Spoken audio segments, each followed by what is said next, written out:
बांकीपुर उपचुनाव में बीजेपी को बड़ा झटका लगा है। बीजेपी के गढ़ माने जाने वाली इस सीट पर प्रशांत किशोर ने जीत दर्ज किया। सियासी समीकरणों को बदलने के संकेत दे दिए हैं। प्रशांत किशोर ने बीजेपी उम्मीदवार नीरज सिन्हा को 19,000 से ज्यादा वोटों के अंतर से हराया है। बांकीपुर सीट पर मिली इस जीत को प्रशांत किशोर बिहार की राजनीति में बदलाव की शुरुआत बता रहे हैं। तो बीजेपी का कहना है कि एक सीट के नतीजे से बिहार की राजनीति पर कोई बड़ा असर नहीं पड़ेगा। हालांकि बीजेपी की हार के बाद एनडीए के अंदर हलचल तेज हो गई। इसी बीच मुख्यमंत्री नीतीश कुमार की प्रधानमंत्री नरेंद्र मोदी से मुलाकात भी चर्चा में है। दूसरी ओर जेडीयू के कुछ नेताओं ने हार का जिम्मेदार नीतीश कुमार को बिहार से हटाना बताया है। बांकीपुर उपचुनाव के नतीजे ने बिहार की राजनीति में अब नई बहस छेड़ दी है।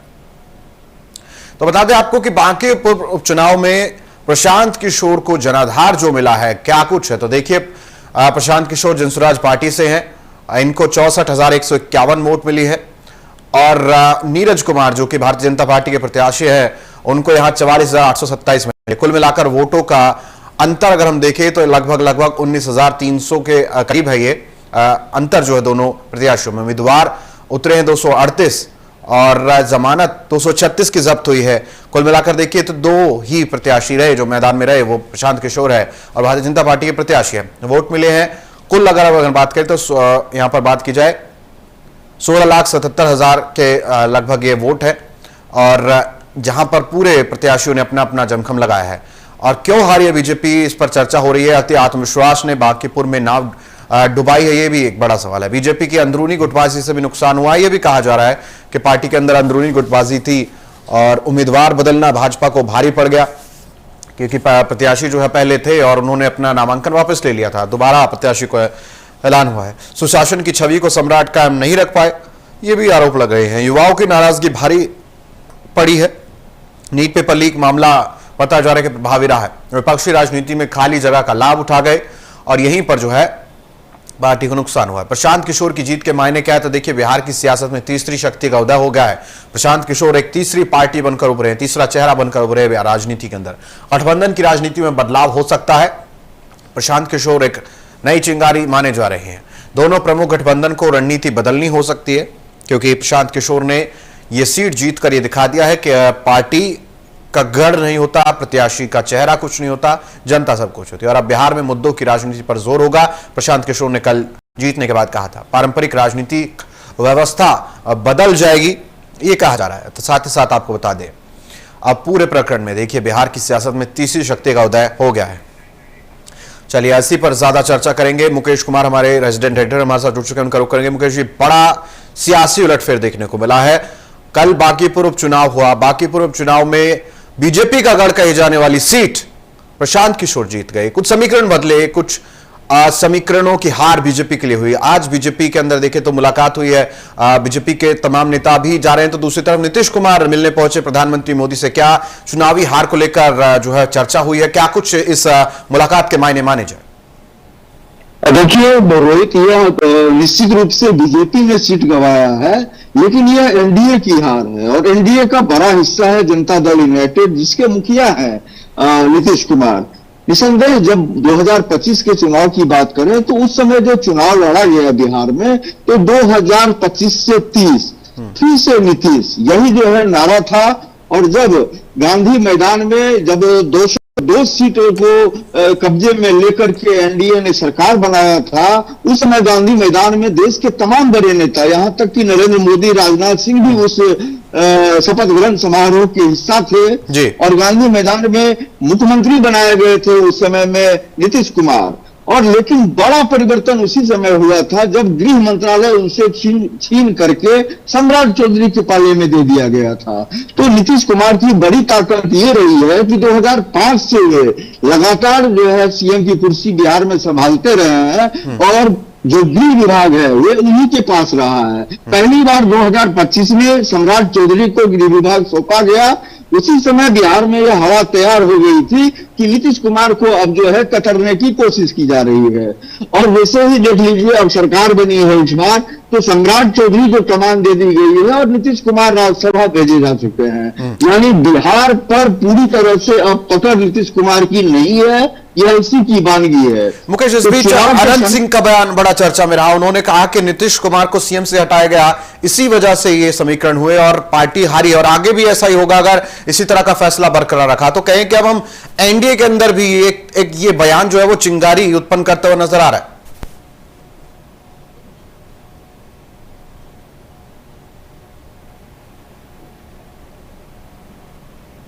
जी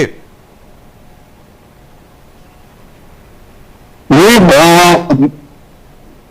हमसे सवाल है रोहित। जी जी जी मैं समझ रहा था कि बयान आप सुनवा रहे हैं अनंत कुमार का, अनंत सिंह का। तो देखिए, बिहार में अब सत्ता निश्चित रूप से जो है वर्गीकरण हो गया है और तीसरी शक्ति के रूप में प्रशांत किशोर आ गए हैं। आपने पहले भी कहा कि अब जो है बिहार में विपक्ष का एक चेहरा प्रशांत किशोर भी होंगे, तो इसमें कहीं कोई शक शुबा नहीं है। आप देखिए, जब चुनाव इस बार हुआ है उससे पहले कितनी ताकत झोंकी बीजेपी ने। 40 स्टार प्रचारक, जितने विधायक हैं सारे, घटक दल के तमाम बड़े नेता, चाहे वो सांसद हो, विधायक हो, पूर्व विधायक हो, गांव के मुखिया तक को जो बीजेपी से जुड़े हुए थे या घटक दल से जुड़े हुए थे, तमाम कैंप कर रहे थे बांकीपुर में। तो यह साधारण हार नहीं हुई है। आपने इतना जो है उद्यम किया, इतना श्रम लगाया, इतनी ताकतें झोंकी आपने और आपके हाथ में निराशा आई, तो निसंदेह यह बीजेपी के लिए बहुत बड़ी बात है कि उसने एक सीट नहीं खोई है, बड़ा भरोसा खोया है। और जनता दल यूनाइटेड की बात करें रोहित, तो जनता दल यूनाइटेड जब से नीतीश कुमार राज्यसभा भेजे गए हैं, जो राष्ट्रीय जनता दल की बात नहीं, जदयू की बात करें हम, माफ करिएगा, तो जदयू के भीतर जो बड़े बड़े नेता हैं उनमें भी जो है बेचैनी देखी गई है। और उन्होंने खुलकर कहा है कि नीतीश कुमार को केंद्र में भेज करके जनता दल यूनाइटेड को कमजोर करने की कोशिश की गई है। इस बाबत कई बड़े नेताओं के बयान भी आए और नीतीश कुमार से बड़े नेताओं ने मिलने की भी कोशिश की।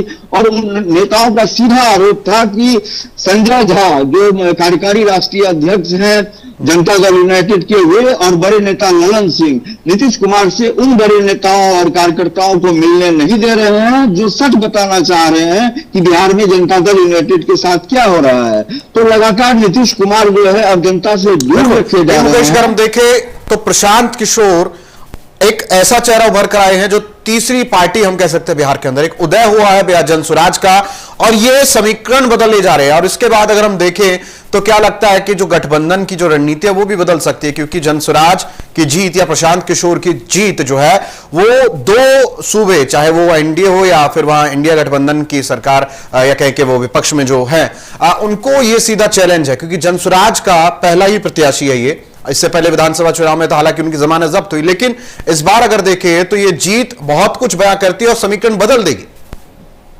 देखिए रोहित, हम आपके जरिए अपने दर्शकों को यह भी बताना चाहेंगे कि आप देखिए, जब से चुनाव की घोषणा हुई बांकीपुर में, तब से जनसुराज के जितने बड़े चेहरे थे उनको बीजेपी ने अपने दल में शामिल करा लिया, राष्ट्रीय जनता दल के भी कुछ नेताओं को शामिल करा लिया।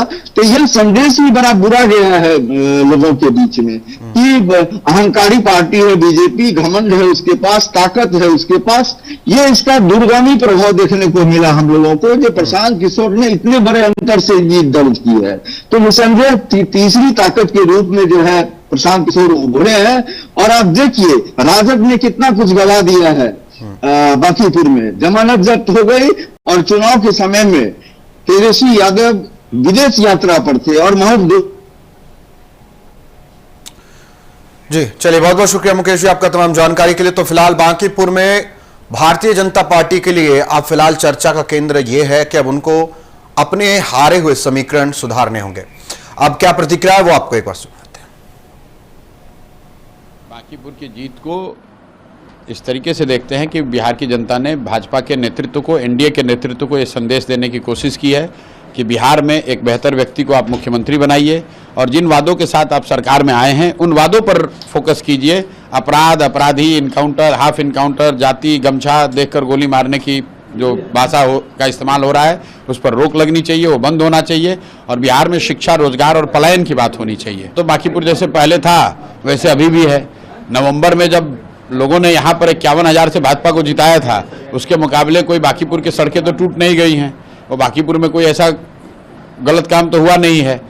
इसके बावजूद अगर लोगों ने यहाँ हराया है तो जो क्या बदला है, बदला ये है कि बिहार में भाजपा ने एक नया नेतृत्व दिया है, जो नेतृत्व बिहार के लोगों को स्वीकार्य नहीं है। इसलिए नहीं स्वीकार्य है कि उस व्यक्ति का जो चाल चरित्र चेहरा है उसको लेकर बिहार के लोग कंफर्टेबल नहीं है। जिस जंगल राज के खिलाफ आपने वोट लिया था, उसी जंगल राज के एक व्यक्ति को अगर आप भगवा रंग का चादर ओढ़ाकर बैठा दीजिएगा कुर्सी पर तो लोगों को वो मंजूर नहीं है, इसीलिए लोगों ने भाजपा के खिलाफ वोट दिया है।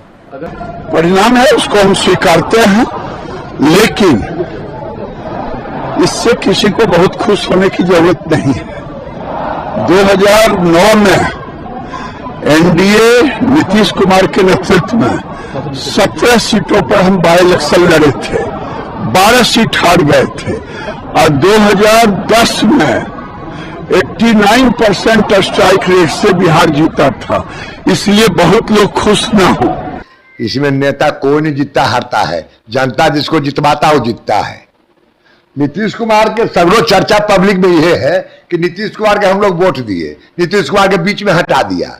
जिसमें बात में दम है नहीं, ये कुल अपना प्लानिंग से हटे उठे हैं, लेकिन पब्लिक में है कि हटा दिया गया है।